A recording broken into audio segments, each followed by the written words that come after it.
Welcome, investigator. Evil is on the rise. Crime is escalating. Our mission is to eliminate the crime by exposing evil, examine why it manifests, and highlight the brave souls that confront it every day. Join us as we work together to bring justice to every victim. Welcome to All Things Crime. Here's your host, Jared Bradley. I'm definitely more on the investigative side, where once they actually identify the crime, then how they catch them, especially DNA related, that's kind of where me and my expertise along with our system, the M-Vac system, comes into play. Physical evidence, but what we're describing here, so if let me give you an example.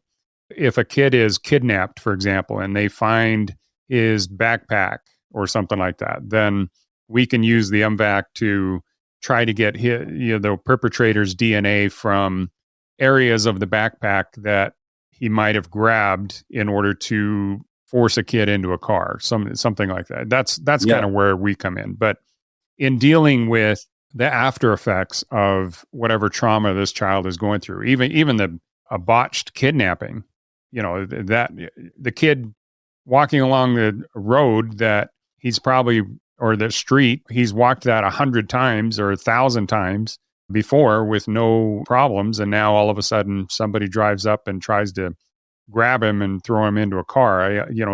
That alone, the trauma of that little incident there would be horrible, especially the younger the child is. But and if that kid can't find safety immediately after that, then it'll stay with him his whole life, most likely. Yeah. Wow. I again, there's so many different places that I think we could go with this, but I don't want to keep you too long. But let's finish up again with the healing process. Sure. Okay. So let's take a brand new traumatic event, whether it be sexual in nature or some kind of abuse that a child goes through. Yeah. What would be your recommendation to the parents, to the child? It's himself, maybe he's or she is a teenager now, has enough logic, has enough maturity to deal with, or at least try to deal with this trauma.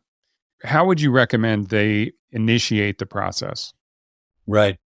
Well, it sure helps to understand what trauma is, how it works, how it is stored, why it is stored, and the effects it has on the body, both mentally and physical. It can have an incredible physical effect on you, negative physical effect on your body.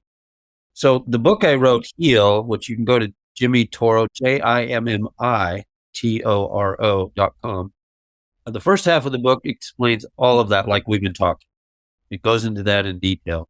And then the last half of the book, there are 22, I picked 22 stories that we talked about, things that happened to me and how I went back and found the little guy and helped the little guy find safety, let's say. And so if parents especially are aware that these traumas literally can store in the body indefinitely, and that there actually is a way to release them, that right there is just magical. As far as parents being aware of their kids, these types of traumas, the worst traumas especially, they will change your child's behavior. That happy child will lose that brightness. You see it more in girls because unfortunately girls get abused far more than boys. But if a little girl is raped or even mishandled inappropriately, immorally, let's say, that light in that girl can be snuffed out. And okay, well, what to do, right? Well, if that girl is unwilling to talk to you as the parent because there's an embarrassment, which a lot of families there is, well, I would say search in your immediate family. One of the things that grandparents can be amazing at, and it's not uncommon, where a grandparent will look at their family, their kids' kids, their uncles and aunts, and look at the lay of, here's my clan, and here's some of the close associates they know, and say, okay, chances are my child, if something happened to my child, it happened by one of you all, one of you family members, or one of the friends of the family that this little child knows. And often it's the grandparents who rat out the abuser, or the parents wouldn't, the siblings wouldn't, etc. And so, and then the other side is if something's wrong with your kid or they say anything that is a little off kilter, believe them, believe them, believe them. And if you're lucky enough to get them to open up to you, then, hallelujah to you. But sometimes kids won't open up because they're embarrassed. These predators, they threaten the kids with death, and it's very real to these kids.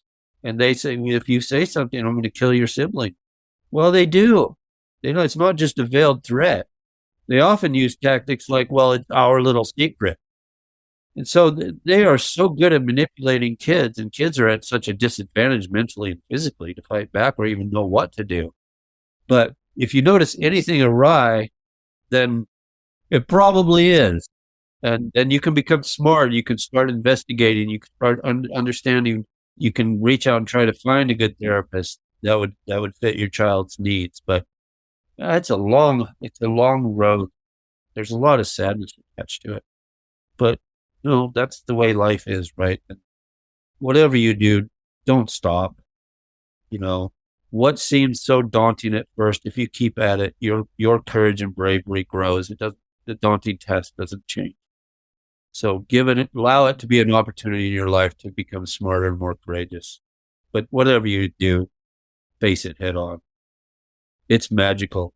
Yeah, honestly, I think hope is probably one of the greatest assets that people can reach out to, and based on what you were describing, just giving little Jimmy, the little 4-year-old Jimmy, hope that he can get through the traumatic event of the coffin trauma that he experienced. So, and I also, I don't know if this is a practice of yours, but when you're referring to your old self, you kind of do it in the third person.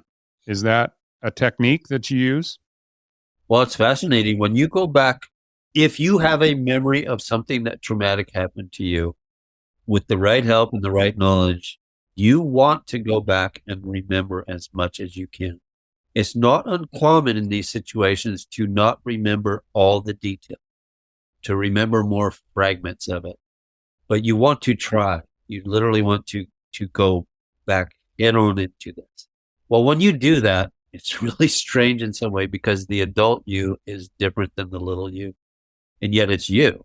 And the little you has a mind and can imagine a way to safety that the adult you just doesn't.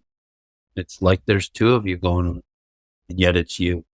And after I'd rescued some of the rescues, I went back to rescue the little guy. I had already rescued, let's say, 30, 40 of these.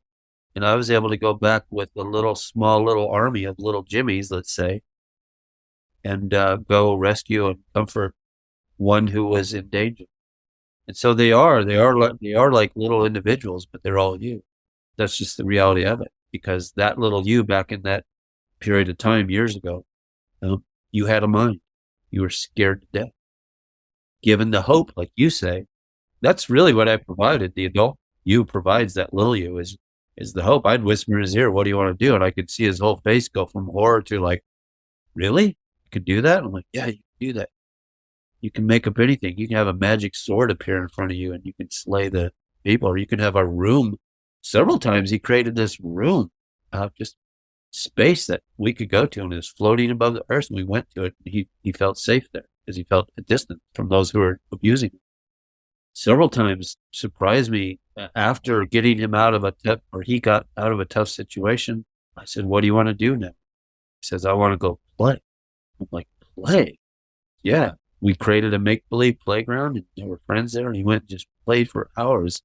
And after those episodes, I went and looked up a lot of psychological research about play and realized that as a kid, I didn't get to play. And it's so important.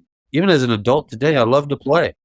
I mean, this is a serious subject, but outside of this, I love to have fun and something very playful about me. And that's important in raising a kid. So the most fascinating, magical, like Harry Potter magic kind of stuff happens in that realm. That's the beauty of it all. And it literally releases it. It works. Well, there's power in that. And yeah, I think one of the greatest sayings or realizations that I've ever had is, because we're here physically on this earth, and our experiences from when we're brand new babies all the way to the current is mostly oriented around, the five senses, the touch and sight and smell. But we are not physical beings. We're spiritual beings having a physical experience. And I think far too many people have never heard that phrase. And especially if you're ever having a spiritual experience, as a physical being, we can relate to those small instances. But when you flip that and you realize that, no, we are here as spiritual beings having a physical experience, then I think you have the capability to delve in deeper into what makes us individuals. But the core of us is different.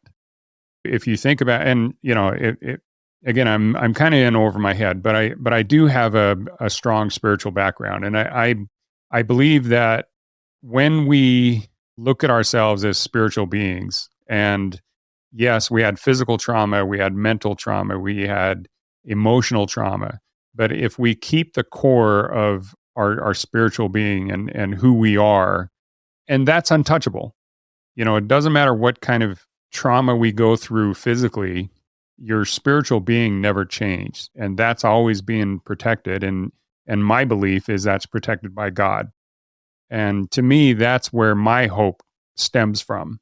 And I don't know if that is making sense to you, but it is, because this journey back into your past to heal is it's a mental thing. Thanks for joining us. Your attention today brings us one step closer to exposing and eliminating the evil that brings crime to our communities. Hit subscribe and share this episode. Together, we will bring justice to every victim.